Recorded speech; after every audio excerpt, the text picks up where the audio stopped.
Hello and thanks for joining us on Chicago Tonight. I'm Brandis Friedman. Here's what we're looking at. We will make sure that we take our time to get this right. The Chicago Bears say their sole focus is on Indiana for their stadium project. Where does that leave Illinois? Chicago will not be passively shaped by this new industry. We explore what sustainable data center development could look like in Chicago. How secure are Illinois' water systems from cyber attacks? A local cybersecurity expert joins us. A family legacy of Catherine and Joe's, and it feels great. A century of sweetness with Chicago's iconic rainbow cone. First off tonight, still no final decision about where the Chicago Bears stadium will be built. The team's president and CEO, Kevin Warren, updated reporters today on the status of the project, saying they remain solely focused on Hammond, Indiana. Warren says they've completed their due diligence on a site near the Lost Marsh Golf Course in Hammond, which he says remains viable, but have now identified a second site in the area near the Wolf Lake terminals. As far as Illinois' prospects, Warren says they've had occasional meetings with officials, but that there's no current offer on the table. About whether they'd wait for lawmakers or Illinois lawmakers' fall veto session to make a decision. I think it's prudent for us to move with pace based upon where we are. These costs have gone up. We've talked about it before at almost $150 million a year. We're reaching that point where we have to make a determination and decision. The longer this goes on, it creates complications. Governor J.B. Pritzker says that it remains on the Bears to come to Illinois legislators and tell them what parameters are acceptable in any new bill. He says that hasn't happened yet. The Chicago Department of Public Health is not making any changes to recommendations for when children receive vaccines. This follows President Trump's executive order earlier this week calling for separate injections of the measles, mumps, and rubella, or MMR vaccine, spacing out the shots whenever possible. CDPH, along with the Illinois Department of Public Health, have both said they continue to endorse the existing childhood immunization schedules by the American Academy of Pediatrics, protecting kids against 18 preventable diseases. And 4 more beluga whales made their overnight move from a closed marine park in Canada to their new 3 million gallon home at the Shed Aquarium. The Shed says the whales, Caspian, Pikachu, Rain, and Seacord, range in age from 20 to 27 years old. They were greeted by the familiar faces of the first 4 rescued belugas who've been settling in behind the scenes since mid-July at the Shed. The animal care team there is watching the all-female pod 24/7 to observe who they're spending time with, how much they're eating, and more. Other rescued belugas and dolphins are to be sent to the Georgia Aquarium, SeaWorld locations, and Spain. Up next, city leaders try to keep data centers in check. We hear their plans right after this.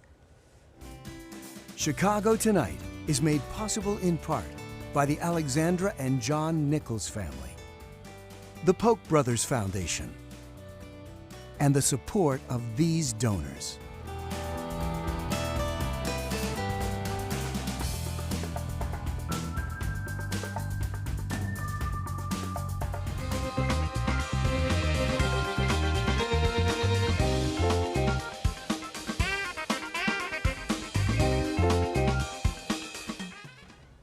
Mayor Brandon Johnson says it's time to take a hard look at data center development.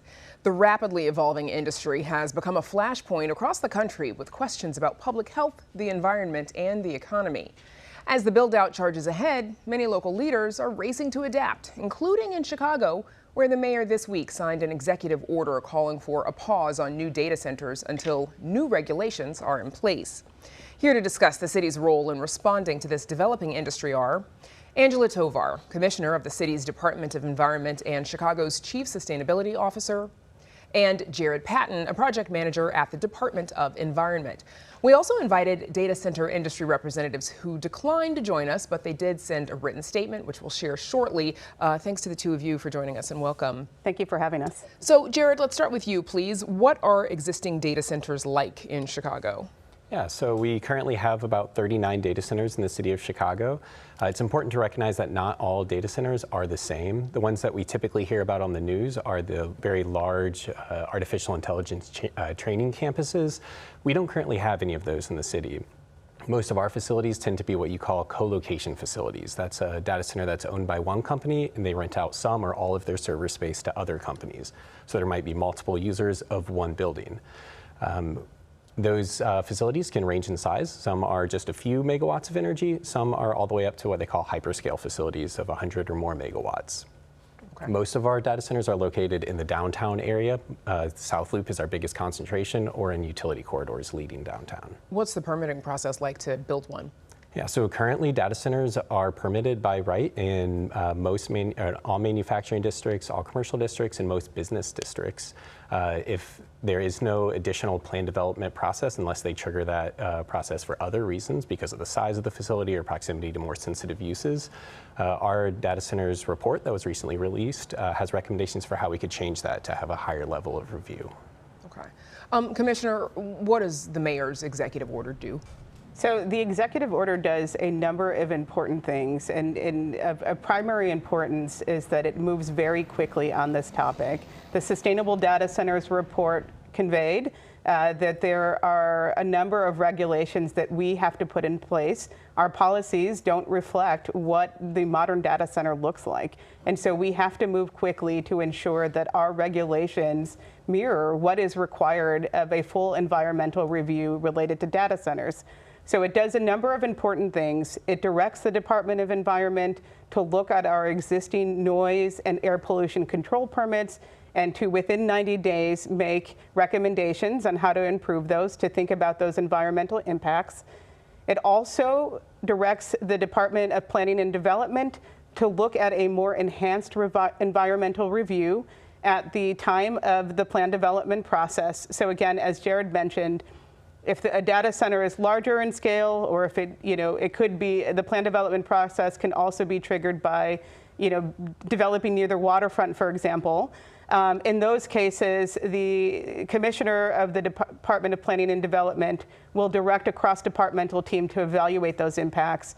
And then the other thing that the EO does is that it creates a interdepartmental task force charged with shepherding this process through to realization. I think one of the parts of this EO that got a lot of attention was the moratorium that the mayor called for. How do you expect City Council to react to that? Sure. So I think that council and the mayor have heard loud and clear from constituents across the city and, frankly, other municipalities and across the nation as well, that there are deep concerns about how rapidly growing this industry is and what the potential environmental impacts are. We're hearing everything, concerns about water consumption, concerns about energy use and energy intensity, concerns about our utility bills, air quality, noise pollution. And so this is certainly something that we know that we have to address. And so the mayor called for a temporary moratorium so that we can evaluate and put forth these regulations to City Council. And we expect to be working hand in hand with City Council to get this moratorium passed. Jared, the executive order, it also comes on the heels. You both mentioned the Sustainable Data Centers Working Group report released last month. What did that report learn about the impacts of the current data centers? Yeah, so the working group, City Council established an interdepartmental working group 18 months ago for us to do a comprehensive review of what's happening with data centers in Chicago. And we identified a number of local and global impacts that come from data centers. At the global scale, they use a lot of energy, and that has impacts for energy affordability as well as climate change. Our energy is not entirely clean currently. There are also a lot of local impacts that come from data centers, most notably noise and air pollution. So noise comes from cooling systems and from backup generators. Air pollution comes from backup generators. The report identified a number of recommendations. Many of those are going to be pursued through the executive order for how to address those. Okay. So I do want to get to, what we heard from the Data Center Coalition. That's the industry group, of course. They sent the following statement from Brad Teets. He's the Director of State Government Affairs for the Midwest. He says, quote, "The Data Center Coalition and its members strive to be good actors where we operate, which is why we're hopeful this directive from the mayor will separate those who are responsible water and energy stewards from those who are not." Commissioner, what's your definition of responsible water and energy stewardship? Sure. I think that we welcome that statement from Brad, and we certainly hope to have continued conversations with industry. There's a lot of best practices that we can consider together. I think of primary importance, we need to drive more sustainable outcomes. The city has a wonderful precedence. We've done that with our sustainable development policy and requiring, large commercial buildings to abide by sustainable design standards. That's why Chicago has so many wonderful LEED buildings across our city. So we can certainly apply that same standard to all industry, and to think about ways in which we can think of recycling water, right? Reusing water so that we're not taking water from our freshwater resources. We can be thinking about higher efficiency design. We can be thinking about clean energy. So if you're taking energy off the grid, utilizing clean energy and restoring that energy back to the grid, there's a lot of possibilities when we think about more sustainable systems, and we can work and welcome that innovation as we think about next steps. And lastly, I want to share one last bit from that statement from Brad Teets. Quote, data centers are net revenue generators that provide billions of dollars in economic investment, create thousands of high-wage jobs, and help fund schools, transportation, public safety, tax relief, and other local priorities, helping make life more affordable for Chicagoans. So obviously a balance that has to be struck, Commissioner, with regards to economic impact versus environmental impact and protection. Sure, and you heard the mayor say at the EO signing that Chicago is open to business, but we aren't going to do that at the expense of our people and our communities and our water, and that's an important value to lead on. We can certainly work with industry to advance sustainable outcomes, and we have to do that with understanding that these guardrails are important, and that's the balance that we're trying to strike. About 30 seconds left, Jared. How are urban data centers different from what you might see in other parts of the state? Yeah, so I mean, it really comes down to land use, to local context. When you're in a city, you don't have the ability to have a large vegetative buffer to cancel out sound, for example. So, when we develop our recommendations, we're really trying to be thoughtful about our local context. We don't want to copy and paste what's worked in other areas because, we're not a suburban community. We're not a community from the East Coast or the West Coast. We want to think really carefully about our own local context, focus on those noise concerns, on those air pollution concerns. Okay, that's where we'll have to leave it. Best of luck to you both, Angela Tovar and Jared Patton. Thank you for joining us. Thank you so much. Up next, concerns over the cybersecurity of our water supply.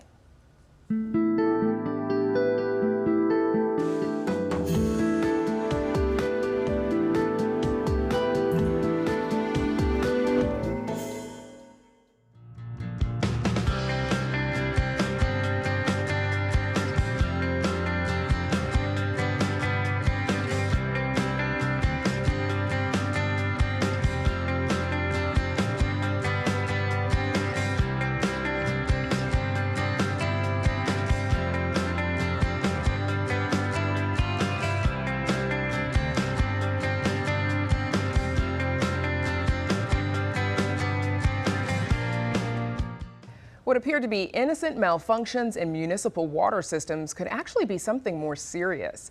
At the end of July, several water systems from Minnesota to Georgia suddenly went offline. While officials restored them, cybersecurity experts now say the outages may have been linked to Iranian hacking groups, raising larger questions about the security of America's critical resources. Joining us now with more is Jacob Braun, Executive Director of the Cyber Policy Initiative at the University of Chicago and former Acting Principal Cyber Director under the Biden administration. Welcome back. Thanks for joining us. Thanks, Brandis, for having me. So take us back to the end of July. What happened when these cities first realized that something was wrong with their water systems? Sure. So the cyber attack attacked a PLC, which is a device that helps control the IT system and its commands to the physical system, so the actual pumps and so on that make the water utility work. As you suggested, the assumption is that the Iranians were behind this attack, and we think that this attack is not really about a specific water utility here or there. It's really trying to send a message to the administration and the American people about where we're vulnerable. And I think that what they're trying to do is really show the administration that they can shut off the water to our military assets. They can shut off the water to what may be the key economic driver in the country right now, which is our AI data centers. And finally, in a country that's deeply divided over the war already, they're showing that they can undermine public trust in government's ability to perform even the most basic life-giving services like making sure the water turns on. How did officials eventually realize or determine that they were dealing with a cyber attack? Well, once this PLC device starts, kind of malfunctioning and going screwy, people start looking at, well, how does this happen? And when they looked into it, they see, oh, I see, this thing didn't just randomly break somehow. There was a cyber attack. It was done via technology and came through the IT system in the water utility. And since this particular device, this PLC device, is pretty ubiquitous throughout the water utilities in America, once they saw this start popping up here and there, and now it looks like we're up to over a dozen states, that doesn't happen by just some random device randomly breaking. It happens because of a coordinated cyber attack. How are they gaining access to our water systems? Well, they just worm their way through the internet. Unfortunately, most of the utilities that were successfully hit were the smaller utilities that don't have budgets to hire big cyber companies or cyber professionals and make sure they have all the newest cyber defenses in place. And so those were the low-hanging fruit that the presumably Iranian hackers were able to attack.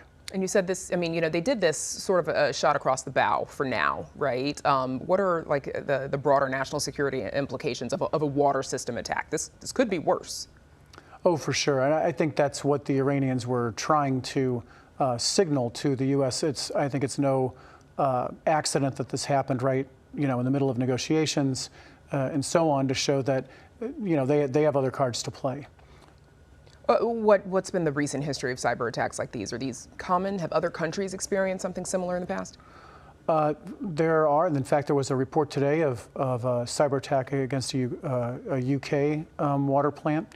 But the reason I actually wound up getting involved in this issue was when I was at the White House, was when the Chinese were pre-positioning malware on our water utilities that support military assets around the country, presumably to let the U.S. military know that if there's a conflict, assuming over Taiwan, that they could shut off the water to a bunch of key military assets. And unfortunately, nearly all of the military assets in the country are supported by civilian water utilities.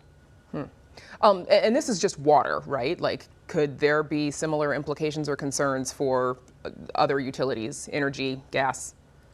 Yes, well, and in fact, the Iranians have been quite active in hitting other critical infrastructure. So, for example, years ago when we launched a cyber attack against their nuclear program and it came to light, they did a massive attack against our banking system and shut off online banking for weeks and weeks. And by the way, we were never able to stop it. They just kind of got bored with it after a few weeks and stopped doing it on their own. We also know they've been involved in our elections, not to our knowledge with actual hacking per se, but with mis and disinformation, which is always coupled with different types of cyber attacks. And then, of course, we've seen the Russians and the Chinese act in similar ways. And then ransomware groups have been attacking all types of critical infrastructure for years now. Is there anything that we can do that we should be doing to increase the security of our water systems? Well, absolutely. We launched a program recently with the National Rural Water Association and a host of cyber providers around the country to be able to deliver cybersecurity to local water utilities around the country. It's one of the big problems in this space is that there's 150,000 water utilities in the country, and delivering cyber to them is a pretty intractable problem. Many of these places, we were talking to one in Alabama the other day where it's ran by one guy and he also runs the 4th of July parade for the town. So the idea that these folks are going to be able to do their own cybersecurity is not going to work, and that's why we launched this program. One of the things you mentioned, that so many military installations are dependent on civilian water supply. Should that be different? Should our military installations have their own water supply? Is that even possible? It would be possible. It would cost an enormous amount of money. And I think that while there are thousands of military installations who are supported by water utilities, with how big DOD's budget, that would be a drop in the bucket to support the cybersecurity of those utilities. How's the administration been responding to these attacks?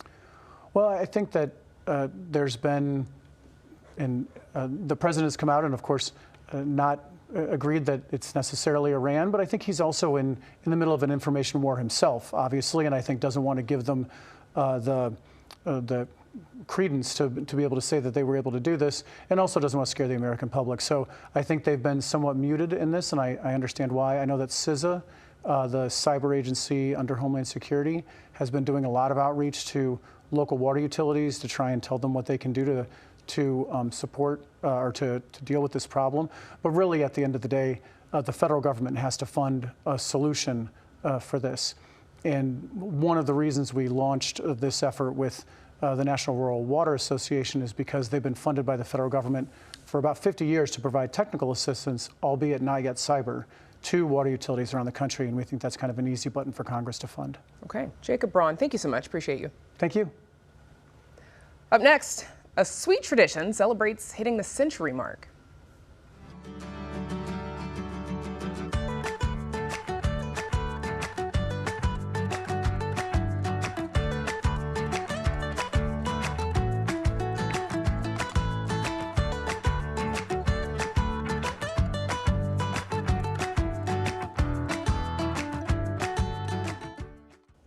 It's been a Chicago staple for a century. The original rainbow cone started on the far south side in 1926, and now generations have grown up with the signature 5 flavors. Joanna Hernandez visited the original shop in Beverly to get the scoop, or rather, the slice. For 100 years, one colorful cone has been a sweet tradition from one generation to the next, and we're learning about its history. Let's go inside. One thing has kept customers coming back, those 5 iconic flavors. Chocolate, strawberry, Pomerhouse, pistachio, and orange sherbet. This is 100 years. Sliced, not scooped. That's Lynn Sapp. Her grandparents, Joe and Catherine Sapp, started the famous rainbow cone back in 1926. So he created it, and Catherine was the businesswoman that kept it going and counted all the nickels and dimes. The original rainbow cone location along Western Avenue in Beverly has come a long way since it first opened. It started off as a shack right across the street from where this location stands today. Back in the 1920s, this part of the city looked very different. It was considered the countryside, and Joe Sapp saw an opportunity to create something special. And it was called Rainbow Lodge when it first opened. People came out to this area and it was remote, so they called it Rainbow Lodge. And they served rainbow cone, sundaes and shakes. And my grandmother would make a roast or a ham and have sandwiches for the day because there was nothing else out here for people. And during those early years, the business was also home. Lynn's grandparents lived in the parlor, while her parents lived in a house behind the shop. That's the original outside door because they got the first floor done and then they got the money to go up. So this is where they lived. Like many people in Chicago, all these small little Chicago area businesses you see, people literally live, breathe it, work it. It's their life. So they gave it in a French fry cart. Cones were newer.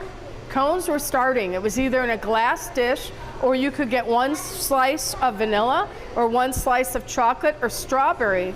And that's where he got the idea to put one more than one slice on a cone. Even the tools her grandfather made tell part of the story. So the chocolate always goes on the bottom because it's easier to hold to the cone. When Lynn took over the shop from her parents in 1986, she had a vision to bring her family's recipe beyond Beverly. My first year of owning Rainbow, I went out and did festivals, small ones, and this is before Taste from Chicago. And while Lynn was introducing rainbow cone to a new generation of Chicagoans, some customers had already been enjoying it for years. This ice cream is delicious. It always has been. And even though I'm lactose intolerant, I still do ice cream. Frank Fabian says he was 10 years old when he tried this ice cream and was hooked. People from all over come here because they've heard of it. Now the original Rainbow is moving into its 4th generation of ownership. In 2018, Bona Companies took over the business. We partner with the Bonavolonto family, and they're going to continue it on for another 100, hopefully. And my grandpa would be so proud of that. Take a bite of original rainbow cone, and everything's going to be okay. Maybe. Thanks for 100 years, Chicago. Cheers. For Chicago Tonight, I'm Joanna Hernandez. Does look delicious. And Beverly isn't the only place to get a rainbow cone. They've got several other locations across Chicagoland, and you can find the iconic flavors at many Buona restaurants too. And that's our show for this Thursday night. Stay connected with our reporters like Patty Wetley and Joanna Hernandez as we bring you additional stories from across the Chicago area. You can follow us on Instagram at WTTW Chicago. And join us tomorrow night at 5:30 and 7 for the Week in Review. Now, for all of us here at Chicago Tonight, I'm Brandis Friedman. Thanks for watching. Stay healthy and safe, and have a good night.